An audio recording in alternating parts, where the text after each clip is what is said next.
Ayah lagi sama Bang Pur dan Bang Udin mau menebang pohon pisang yang udah cukup usia lah untuk ditebang. Untuk kita olah ya Bang ya. Oke Bang, boleh langsung aja Bang. Berhubung persediaan batang pisang di pabrik udah habis, Aye langsung datang ke salah satu kebunnya di Desa Sentuluk, Kecamatan Batu Layar, Lombok Barat, Nusa Tenggara Barat. Semangat. Oke, semangat. Di mari, Aye langsung cepet-cepet nebangnya buat nambahin persediaan stok batang pisang biar proses produksi keripik aresnya jalan terus. Oh iya, keripik ares itu cemilan unik khas Kota Mataram, Nusa Tenggara Barat yang bahan utamanya ares atau bagian dalam dari batang pisang.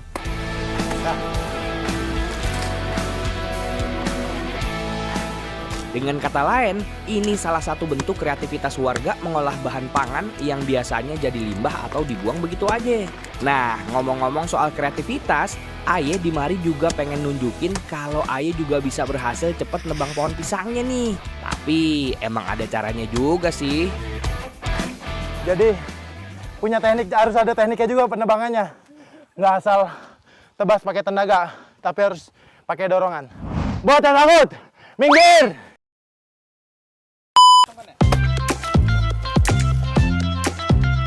Nah, setelah semua batang pohon ditebang, Aye barengan Bang Pur ame Bang Udin langsung satset motong batang dan juga ngupas bagian luar kulitnya, biar langsung diantar ke tempat pengolahannya.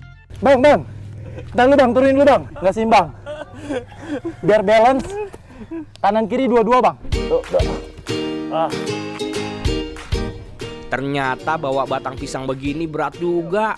Awalnya Aye kira enteng.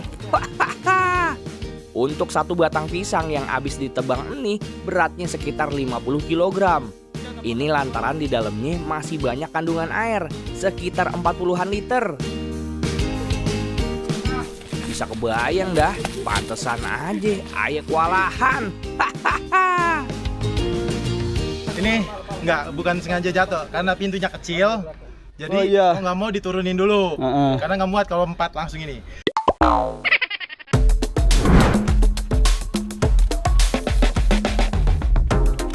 Paksa deh, soalnya udah bawanya berat. Pintu keluarnya juga sempit. Mau kagak mau, Aye jatoin deh tuh batang pisangnya.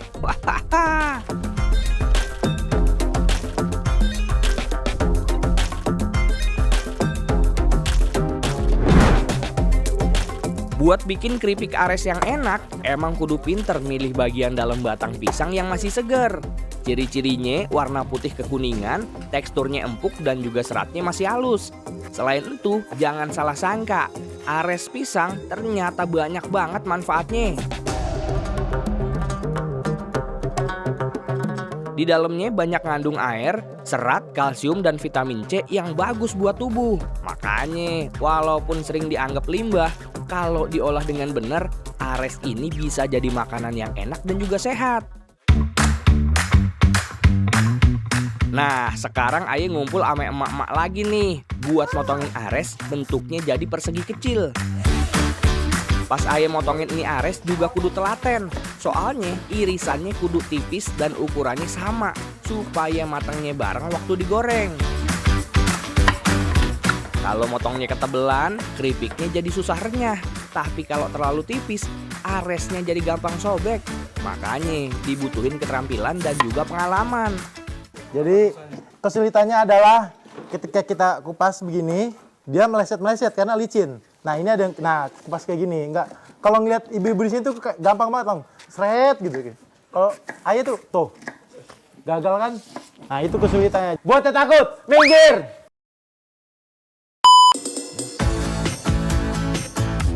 Setelah aresnya selesai dipotong tipis-tipis, langsung dicelupin ke dalam adonan tepung tapioka, tepung beras, dan juga penyedap rasa yang udah disiapin. Adonannya kudu nempel rata di setiap irisan ares supaya rasanya gurih dan juga renyah pas digoreng. Ibu Nah, nih Bu, ini kan yang tadi kita celupin ya Bu ya, langsung ke minyak panas. Untuk proses tingkat kematangan itu dari warna atau dari waktu nih Bu? Dari warna. Dari warna ya, kita tunggu warna sampai kecoklatan berarti ya Bu ya. Wah, kagak nyangka bahan yang biasanya dianggap limbah ternyata malah bisa jadi jajanan yang bikin nagih. Yang takut, minggir!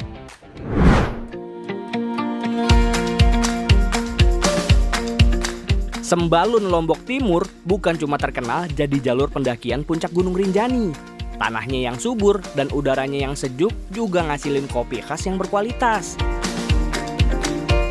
Tapi, seberapa susah sih panen kopi di mari? Barengan ame petani dan juga teman-teman mahasiswa, hari ini Aye pengen nyobain langsung. Yang takut, minggir! Kamu dari kampus mana nih, Indi? Dari UNRAM. Unram. Oh, Unram itu apa? Universitas Mataram. Mataram. Iya. Oke. Jadi aktivitas hari ini tuh lagi KKN ya? Iya, betul. Biji kopi yang lagi Aye petik ini adalah jenis Arabica yang tumbuh subur di kaki Gunung Rinjani. Tapi metiknya kagak boleh asal comot ya. Petani di mari cuman milih buah yang bener-bener udah matang sempurna dengan warna merah cerah ataupun merah merona. Soalnya buah yang matangnya pas bisa ngasilin rasa kopi yang lebih manis, seimbang dan juga berkualitas. Wah, tinggi pas banget, semakin tinggi semakin enak rasanya ya, Pak. Berarti nggak salah nih Pak Jen, nanam kopi di ketinggian 1000 berapa 300 ini, Pak? Ya, sekitaran 1300 Kurang lebih 400 lah. 400. Wah, mantap. Buat waktu panen, biasanya petani di mari ngelakuinnya beberapa kali putaran. Jadi bukan sekali jalan, semua buahnya diambil. Tapi kebunnya didatengin berkali-kali buat milih buah yang bener-bener siap panen. Pak Zen, Ya. punya Aye udah penuh nih Pak Jen. Ya. Pak Jen. Nah, ini kan udah kita petik nih Pak. Proses selanjutnya apa Pak setelah pemetikan ini? Ya, kita rendam dulu dia di rumah. Rendam? Mm-mm. Kayaknya Aye langsung ke rumah aja nih Pak. Ayo Pak, ke rumah yuk, rendam. Ayo. Proses perendaman biji kopi ini tujuannya bukan cuma buat ngebersihin biji kopi dari kotoran, tapi juga buat ngecek kualitas biji kopinya. Nah, Aye mau tanya nih Pak Zen. Ya.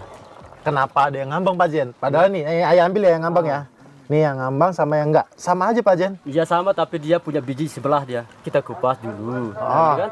Ini pasti bijinya yang ada bijinya itu tenggelam dia. Loh, Yang enggak ada biji itu ngambang dia. iya satu ngambang. Nah, kalau untuk ngambang ini kenapa nih? Ini enggak Faktor. punya biji dia. Oh, nggak punya biji. Coba. Coba buka Aye aja buktiin dulu. ya. Heeh. Oh iya. Tuh kan. Kenapa dia ngambang? Karena dia enteng ya Pak Jen, ringan. Benar nggak ada bijinya loh. Tuh. Nah, percuma kita proses itu kan. Nah, singkatnya nih, biji kopi yang tenggelam waktu direndam berarti biji kopinya padat dan juga berisi.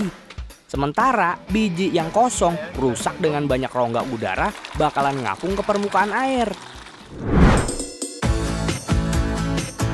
Lanjut, biji kopi pilihan terus dijemur di bawah sinar matahari selama kurang lebih 7 hari sampai 14 hari. Kalau yang langsung dijemur belum dikupas, itu biasanya biar rasa kopinya jadi ada manis-manis buahnya gitu. Nah, kalau yang udah dikupas dulu, itu biar kopinya cepet kering, kagak gampang jamuran, ame rasanya jadi lebih bersih dan seger pas diseruput. Ini kan udah proses penjemurannya Pak Jen. Tapi bijinya belum keluar nih Pak Jen. Iya. Untuk mengeluarin bijinya itu gimana caranya Pak Jen? Biasanya yang Pak Jen lakuin tuh di sini. Oh ya, kalau biasanya kita itu kan kita tumbuk dulu. Ditumbuk dulu, baru dia keluar bijinya. Oh ya ini baru keluar bijinya ya, karena ini masih keras nih Iya. kulitnya ya Pak Jen ya. Nah selain tumbuk ada cara lain nggak Pak Jen? Ada sih. Apa tuh? Cuman orang kupasnya itu pakai tangan dia Pakai dulu apa? kan. Pakai tangan juga. Kita